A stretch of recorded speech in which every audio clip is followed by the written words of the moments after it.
शशि की सौतेली माँ ने उसकी शादी की तो बड़े घर में, लेकिन पति कोई काम न करता। आप ससुर जी के साथ काम पर क्यों नहीं जाते? हाँ जाऊंगा, लेकिन कल से। आज जरा मैं दोस्तों के साथ घूमने जा रहा हूँ। शशि के 2 बच्चे होते हैं, लेकिन रमेश का हाल वैसा का वैसा ही रहता है। एक दिन, सुनिए ना, बच्चा रो रहा है, इसके दूध के लिए पैसे नहीं है। अरे तो पिताजी से ले लो ना। क्यों?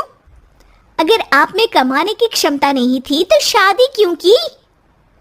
तभी घर आई बड़ी ननद बोल पड़ती है, आहा, तुम्हारी माँ को साफ साफ कह दिया था कि लड़का ना कमाता है ना कभी कमाएगा। हम 4 बहनें हैं इसका ख्याल रखने के लिए, और पिताजी का इतना सारा पैसा, तुम्हें किस चीज की कमी रखी है? लेकिन थोड़े ही सालों में तकदीर बदल जाती है। शशि का ससुराल गरीब हो जाता है। सब बिकने के बाद शशि अपने पति, बच्चे और सास के साथ किराए के मकान में आ जाती है। मैं कोई नौकरी करना चाहती हूँ दीदी। अरे इतने बड़े घर की बहू थी शशि, तुम नौकरी करोगी? नहीं नहीं नहीं नहीं। नहीं करूंगी तो घर कैसे चलेगा? बच्चों को भी तो पालना है ना। तभी शशि का भाई आ जाता है। शशि, ये ले राशन का सामान, किसी भी तरह की कोई भी ज़रूरत हो तो बताना। भाई, अब मैं नौकरी करूंगी। देख बहन, वैसे तो मैं तेरे साथ हूँ, लेकिन हाँ, मैं ये भी चाहता हूँ कि तू अपने पैरों पर खड़ी हो जा। शशि को एक प्ले स्कूल में छोटे बच्चों को संभालने की नौकरी मिल जाती है। एक दिन, शशि, मेरे स्कूल को अब तुम संभाल लो, मैं कुछ दिनों के लिए अपने बेटे के पास जा रही हूँ। लेकिन प्ले स्कूल अकेले मैंने कभी नहीं संभाला है। अब ये सब मैं नहीं जानती। इतने महीनों में तूने जो देखा, बस पूरे आत्मविश्वास के साथ उसे करना। शशि नीलम के जाने के बाद पूरे 1 महीने उसका स्कूल अकेले संभालती है, और फिर एक दिन आता है जब वो अपना खुद का स्कूल भी खोल लेती है। वाह शशि, तुमने आज मेरा सर गर्व से ऊंचा कर दिया। तुम्हारा यही आत्मविश्वास तुम्हें बहुत आगे ले जाएगा। नीलम, बहुत आगे जाने की चाह नहीं है, बस ये छोटा सा स्कूल मेरे बच्चों की अच्छी शिक्षा में मेरी मदद करे, यही मैं चाहती हूँ।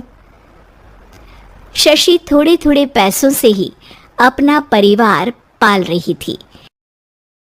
एक दिन उसके घर उसकी बड़ी ननद आती है।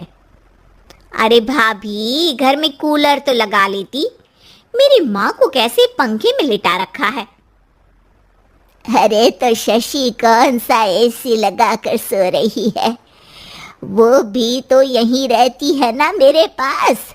ज्यादा यहाँ आकर मेरी बहू को परेशान न किया करो। हाँ, मुझे भी शौक नहीं है इस छोटे से घर में आने का। मैं तो बस ये बोलने आई थी कि मेरे बेटे की शादी है तो ननिहाल का जो नेग होता है वो ले आना। हाँ, जितना बनेगा कर देंगे, और ना हुआ ना तो वो भी नहीं करेंगे।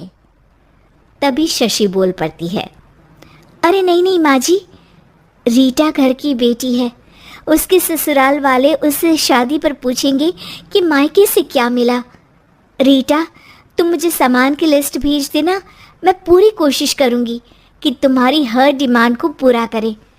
अच्छा, मैं खाना लगाती हूँ। शशि ये बोलकर किचन में चली जाती है। धीरे धीरे कर शशि किसी न किसी तरह अपनी सारी ननदों की डिमांड भी पूरी करती, बच्चों की ख्वाहिशें भी, और उनकी पढ़ाई के लिए पैसे जोड़ती। एक दिन जब शशि का बेटा 12वीं पास करके आता है, माँ, अब तुझे काम करने की ज़रूरत नहीं है, मैं अब कोई ना कोई नौकरी करके पढ़ाई भी साथ कर लिया करूँगा। शशि को लगता है कि बेटा और आगे पढ़ाई करे, लेकिन वक्त की मार के कारण वो बेटे को काम के लिए हाँ कर देती है।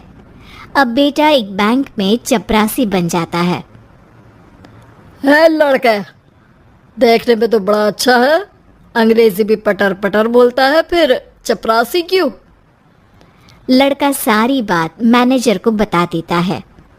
अच्छा, तो मैं तुझे एक मौका देता हूँ, तू यहाँ रहकर दूसरे डिपार्टमेंट का भी काम सीख।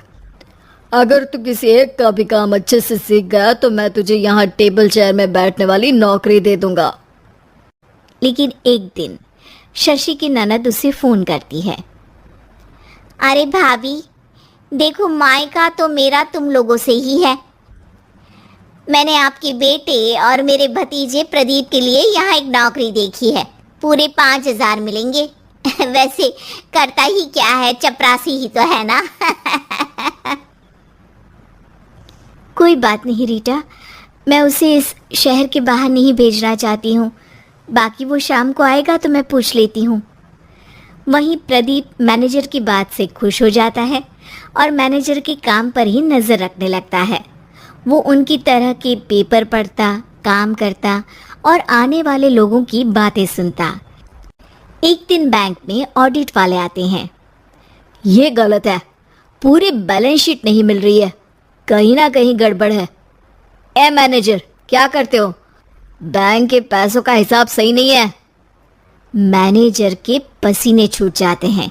तभी प्रदीप वहाँ जाता है। अब क्या मैं ये बैलेंस शीट देख सकता हूँ? अरे बेटा, मजाक नहीं, जाओ पानी लेकर आओ एक गिलास। प्रदीप मैनेजर को पानी लाकर देता है और फिर ऑडिटर से कहता है, देखिए सर, मैं आपको बता सकता हूँ कि कैसे बैलेंस शीट को आप लोग गलत तरीके से जोड़ रहे हैं। ऐसा बोलकर प्रदीप एक एक कर सारे डाउट क्लियर कर देता है। अरे हाँ, ये तो पॉइंट हमने देखे ही नहीं थे। गुड, कौन है ये बच्चा? तभी मैनेजर बोल पड़ता है, अब हमारे यहाँ अकाउंट में नया आया है।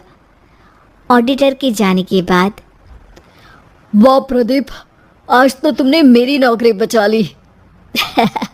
और आपने भी तो मेरी नई नौकरी लगा दी, अकाउंटेंट की। बस फिर क्या था, प्रदीप ने एक बार जो सफलता की सीढ़ी चढ़ी, बस चढ़ता ही चला जाता है। फिर एक दिन शशि की ननद, अरे भाभी कैसी हो? घर को तो बड़ा ही सुंदर चमका रखा है। अरे बेटी, कैसे आना हुआ? तू तो इस छोटे से घर में आना भी नहीं चाहती थी, कोई खास काम है क्या?